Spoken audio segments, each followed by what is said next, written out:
Salamat gid sir, no? Salamat sir. I'm sorry. Kabati kagid paghambal ko sir kita ko may pagpaltog sa martilyo do na tuon gid sa litrato mo. Ando sa dinay yun nga.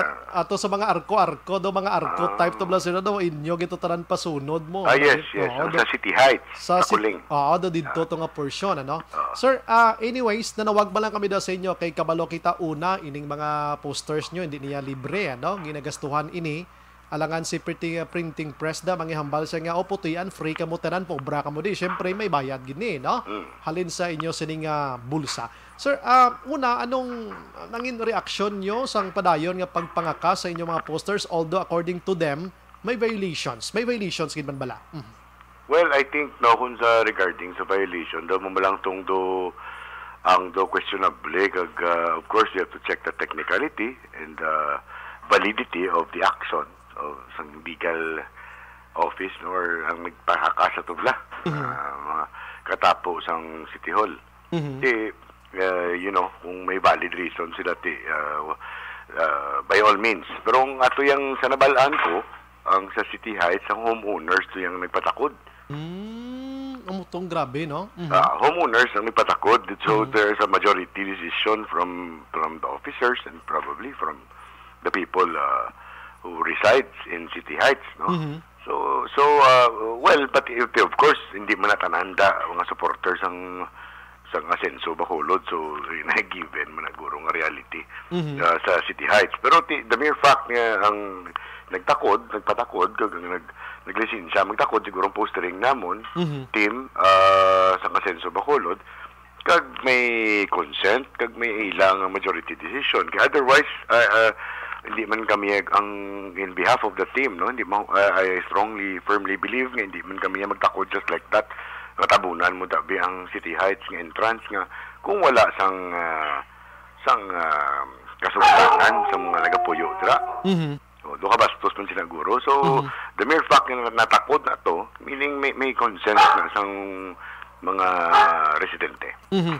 Hindi man guro ang grupo nyo mahagambal nga magmato-mato la may mga ideya kag may mga alaman kamo nga grupo nga sagin nila kung pinanakod bisan hindi pundi pero aside go ahead. If I may add, ako kada kandidato may ara sang as you have said may mga supporters kami nga paubramon mga tarpaulin.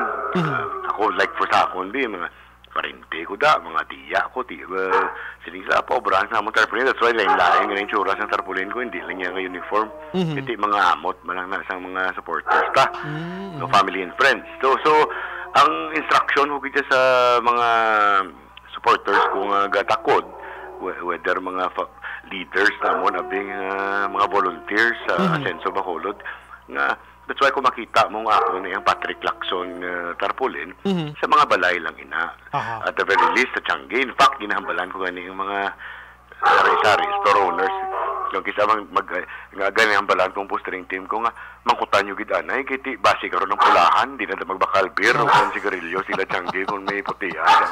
I'm that sensitive to as far as that's why nga ang priority ko gid nga matakdan ang mga supporters lang gidyan namon sa isa balay, sa gate nila. Why hindi mo makita ang Patrick Lacson nga sa poste o sa public places kay kung ako isa ka citizen kagatan-aw ko sa mga kandidato nga gabutang do hindi ko hauyon ako na iya. Ako lang I am only speaking on for myself. Hindi ko hauyon karon kay nagpapili ko matakod man ko sa publiko nga mga lugar do ako hindi ko nasang ayon. So ang ako lang yung mga postering team sa makita nyo na sa Bilonga Bacolod sa mga balay lang gitna.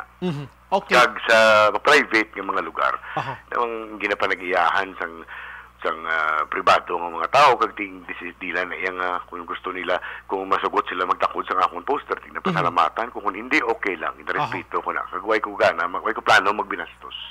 According diri sa Bacolod CLO yang iban diri nabutang sa mga postes ang Sineco, ang iban yara nabutang sa mga iban-iban nga mga puno sang kahoy nga si no gid na may strict instruction gid ko sa akon nga postering team. Yes, hindi gid ko sinakaw yun sa kahoy labi na gid. No kag sa poste kay ti yan na isang ano na yan na isang sineko public na hindi na doon hindi ko ya sinaya conforme nga mabutang ko na sang akon tarpaulin. I see.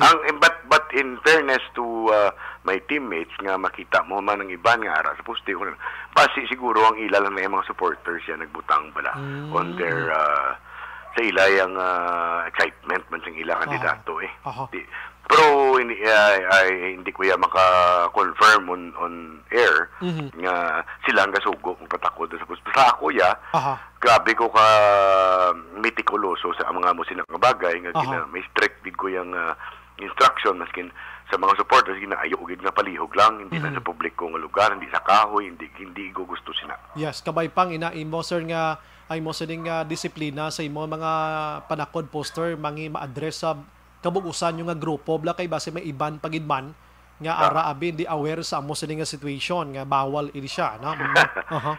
It's about time. Kag isa pa iliwaton ko hambal sa kahanginan no. Let's say for example pulahan ka man o putihan ka man pagbutang mo sa isa nga publiko like ang nanay ko naghambal nga butangan ang bakery namon sa Barangay Bata sa may bakery da siya no. Nag-ako gid naghambal siya nga ma'am palihog hindi lang ko magbutang sa ako nga tarp kay ti ang customer mo hindi man lang niya ang sa amon partido ang suporta may iban mga lain man nila kandidato pero makita nila ako da poster kundi ba sinila sa mo bakal si mo tinapay tuhod man no ti nanay ko na gidna nanay ko na gidna so hasta sa ulihi na-realisar sang nanay ko pati ang tarpaulin sang iya presidente gin kakasya.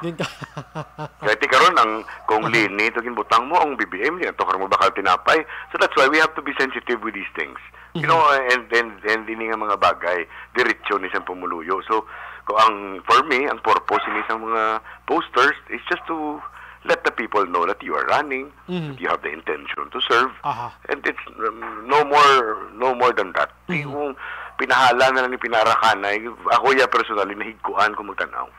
Okay, so ang imo nga pangalan to na dalahig to sang kakasto sa ako na, but ang sa team, postering team na mo niya sang Asenso Bacolod. That's why I don't know the specific details. I think there must be a representative who would answer you the technical answers. Yes. Pero sa ako sa candidate, why ko sina idea sang specific details. Although nga ang sa City Heights kabati ko ya nga sangayon to ya sa kadaman nga nagapuyo sa City Heights mismo. Ang isa pa sila kag may consent kag sila ya mismong gusto nga majority sa mga gang nagapuyo da sa City Heights gusto nila nga ibutang to siguro ilaya in support man sa Asenso Bacolod. Pero kung anong technicality dati I am not in the position or authority to argue or to debate kinailan na iya kung may obra trabaho mo lang na mo tindihan na yun lang ni isa sa natamaan gid sa grupo niya si former councilor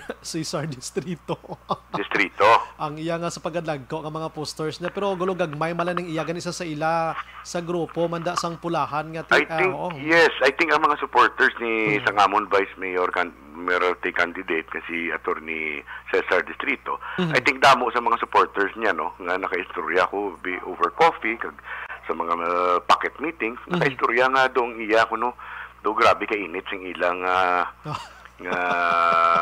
gurong contest no sa vice mayoralty race so do ka init sing ilang nga do damo ga pagtakod dugay-dugay way pagani ko no isang oras kakasta yun why na ti mga muna kasubo lang pero ako ya that's why ako ya personally maskin sa una sang kapapundiin man nakatilaw magpapili sa una sa 3rd district why gid ko number 1 role ko ginaya hindi sa kahoy hindi sa poste lang kung sa supporter lang sa balay lang kung sugot siya kung hindi why man kaso pero dito sa 3rd district naka-experience man ka board or councilor sang kaangay sila sa Bacolod Subong before dito pari-pariyo man lang actually kadakuon although nga 61 barangays ang Bacolod City ang 3rd district is 115 barangays so, anyways but ang population do somewhat the same constituent pero teke na mention mo to may consent ato sa may City Heights pero City Heights yes may consent ato and maybe according I have to be clear on the radio according na sa supporters ni sang Team Asenso kag sa mga supporters ni Vice Mayor Cesar Distrito. Aha. So, sa amo sina nga situation nga timyara sang pahanugot man gali sang homeowners. Yes. Ikaw sir, ano may ginalantaw ka nga daw kwan may ara na gid man sang umpisa sang grabe na gid umpisa sa politika. Do move over. Siguro ang sa mga supporters, no, sa supporters ng PIAC kag diri sa amon. Do natural man lang gid na. Actually, ang siguro we have to dapahan ko yang pangamuyo ko nga akon nga hope nga we be matured, no, kag we be do kwan blind ng high level campaign nang wala taya. In fact, do we don't why kami gani ka mudslinging, no, kung nagkadto to si Mayor Bing sa debate to ni nag-attend gito si Mayor Albi, why man, for the record, why plano ang si Mayor Albi nga magsiling nga magbinastos o kung mga insulto siya. Ang intensyon to ya gani para ya may istoryahan ta ng problema sa Bacolod, and you know, may idea man sila, may plataforma man sila, may plataforma man kami, may idea man kami, and let the people reflect upon you know our thoughts and mga opinions and you know regarding issues that we are facing today here in the city of Bacolod. Yes, ako I hope nga ining kaksanay poster subong may malis man or wala, hindi na ni mag labot pa sa kanuno pagid nga mga medyo lala nga situation during sa mga campaign na gid mismo. No? Mga batita istorya nga may nag-ilinaway, may lain na gid kung may pinaglampusan na ida. I mean, you know, though that's supposedly hindi na muna ang essence kung nga kita nagahiwat sang tigpinili ay. Yes, correct. Tigpinili ay, may mga kandidato nagapapili. Papresentar lang mo sa inyong plataforma kung anong nakita niyo solusyon sa mga problema nga sa atong palibot. Kung anong di ng tao yung kampante, kung anong ilad sagrado nga desisyon kung sino ila pilion, respetuhon tanan-tanan.